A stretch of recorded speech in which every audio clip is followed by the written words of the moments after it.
نبی صلی اللہ علیہ وآلہ وسلم کی سیدہ کائنات محبوبہ زوجہ ہے.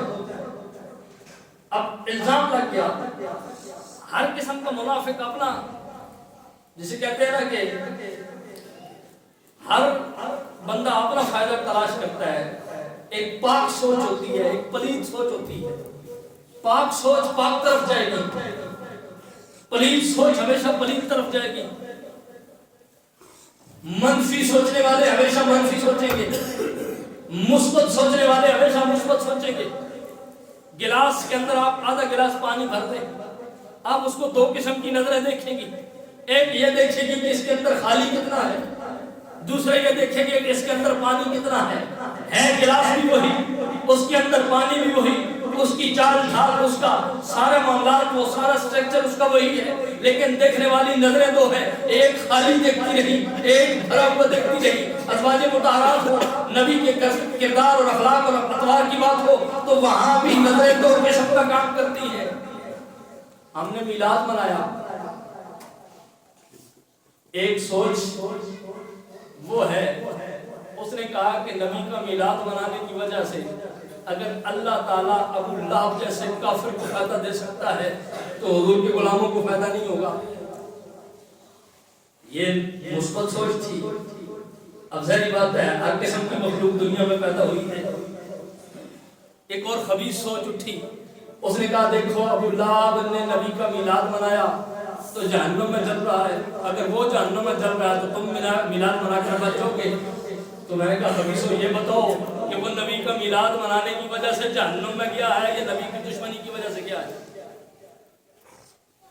وہ تو نبی کی دشمنی کی وجہ سے جہنم میں گیا ہے. تو سوچ کے دو معیار ہوتے ہیں, سوچ کے دو انداز ہوتے ہیں, سوچنے کے دو طریقے ہوتے ہیں. اب ام المومنین سیدہ کائنات سیدہ عائشہ صدیقہ سلام اللہ علیہا, آپ کی ذات کو بھی ہر بندے نے اپنے زاویے سے دیکھا. ایک پلید اٹھے, انہوں نے کہا جی ایسے تو بات نہیں نکلتی, بات نکلی ہے تو کوئی بات تھی تو بات ہوئی. اس لیے انہوں نے الزام لگا دیا کہ وہ ٹھیک خاتون نہیں تھی. ویسے حلالی بیٹا ہو تو اور کسی کی ماں بہن پہ انگلی بے شک اٹھاتا رہے, اپنی ماں پر نہیں اٹھاتا, حالانکہ اسے پتا بھی ہو کہ ماں اس کی کیسی ہے. کوئی کہے تو اس کے ساتھ ڈر پڑتا ہے کہ میری ماں کو تو ایسا کر, حالانکہ اسے پتا ہوتا ہے کہ ماں جو ہے وہ دوپٹہ اتار کے بازار میں پھرتی ہے, لیکن اس کے باوجود ماں کے لیے کچھ چھوڑنے کے لیے تیار نہیں. یہ کیسے بیٹے ہیں کہ من بھی کہتے ہیں اپنے آپ کو اور پھونکتے تھے ماں کو ہیں. اس کا مطلب یہ ہوا کہ وہ مومن نہیں جو ماں کا ادب و احترام نہ کرے, اور جو ایک ماں کا ادب نہ کرے وہ مومن نہیں ہے. جو اتنی ماں کا بھی ادب ہو, اس کے حوالے سے آپ کیا کہہ سکتے ہیں؟ تو جی اعتراض اٹھا دیا, انہوں نے اپنا فائدہ نکالا. اب دوسری منافق پارٹی بھی ہے, انہوں نے کہا جی چلو ٹھیک ہے وہ تو پاک تھی لیکن نبی کو کوئی نہیں پتا تھا. علم غیب علم والی پارٹی جی, نبی کو کوئی نہیں پتا تھا اس لیے تو نبی پریشان ہوئے. میں نے کہا تو ہو تیری عقل پر کہ نبی کی پریشانی نبی کی لا علمی کی دلیل ہے. تجھے پتا ہو تیری ماں ٹھیک ہے, تجھے پتا ہو تیری بیوی ٹھیک ہے, لیکن محلے کا کوئی لفنگا اٹھ کے کھڑا ہو کے کہے کہ تیری ماں رات کو میرے ساتھ تھی, تو ہنس کے اس کو جواب دے گا جی ٹھیک ہے مجھے پتا ہے میری ماں ٹھیک ہے. تیرے اوپر پریشانی کی کیفیت آئے گی اور زیادہ آئے گی. اگر تو ویسی ہے تو تو کہے گا جیسی ہے, پھر الزام ہی ویسے ہے. لیکن اگر نہیں ہے تو پھر پریشانی دگنی ہو جائے گی کہ میں عزت دار بندہ ہوں, بیوی میری عزت دار ہے, اور یہ گلی چوک چوراہے میں کھڑے ہو کے بدکار قسم کے لوگ میری بیوی پر, میری ماں پر, میری بہن پر تانا زنی کر رہے ہیں. تو نبی کی پریشانی اس لیے نہیں تھی کہ وہ یہ نہیں جانتے تھے کہ عائشہ پاک ہے یا نہیں, نبی کو پتا تھا پاک ہے. پریشان اس لیے تھے کہ عائشہ جیسی پاک خاتون کوئی نہیں ہے, میرے گھر جیسا پاک گھر کوئی نہیں ہے, رب نے اس کا انتخاب میرے لیے کیا ہے. اور منافق پھر بھی بھونکتے ہیں اتنی پاک خاتون کو, اس لیے حضور پریشان تھے. تو بہرحال بات کرنے کا مقصد یہ ہوا کہ حضرت سیدہ کائنات پر جب یہ تہمت لگی تو حضور نے صحابہ کرام کو بلایا.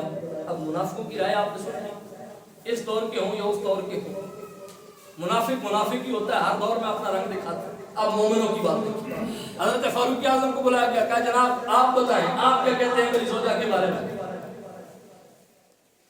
نبی سب کے ایمان کا معیار دیکھ رہے تھے، وگرنہ پتہ تو تھا نبی کو کہ سورہ نور پوری نازل ہونی ہے عائشہ کی حال میں، سورہ نور کی آیتیں نازل ہوں گی عائشہ کی طہارت میں، اس لیے اس طرف سے نبی کو مسئلہ موجود تھا کہ عائشہ کی طہارت کون بیان کرے گا؟ فرمایا وہ معاملہ نہیں ہے، صرف عمر تم بتاؤ کہ تم ایمان کی کس معیار پر کھڑے ہو، تم اپنی ماں کو کس حیثیت سے دیکھتے ہو؟ فرمایا یا رسول اللہ عمر ایک بات جانتا ہے، عمر نے کبھی منافقانہ چال اپنائی نہیں ہے، عمر دو ٹوک بات کیا کرتا ہے اور سیدھی بات کیا کرتا ہے۔ عمر یہ سمجھتا ہے کہ اگر گندگی پر بیٹھنے والی مکھی کو رب نے آپ کے جسم پر نہیں بیٹھنے دیا اس لیے کہ وہ گندگی پر بیٹھتی ہے، جو گندگی پر بیٹھے وہ آپ کے جسم کے قابل نہیں ہے، یہ کیسے ہو سکتا ہے کہ گندگی پر بیٹھنے والی مکھی آپ کے جسم پر نہ بیٹھے اور گندی عورت آپ کے حرم میں آ جائے؟ ایسا نہیں ہو سکتا۔ بس عمر کا دل یہ کہتا ہے، عثمان تم کیا کہتے ہو؟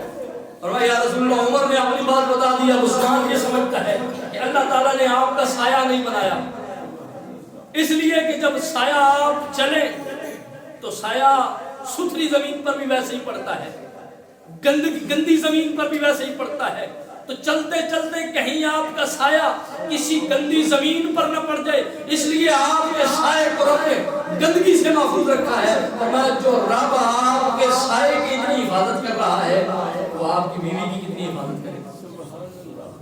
فرمایا علی تم کیا کہتے ہو؟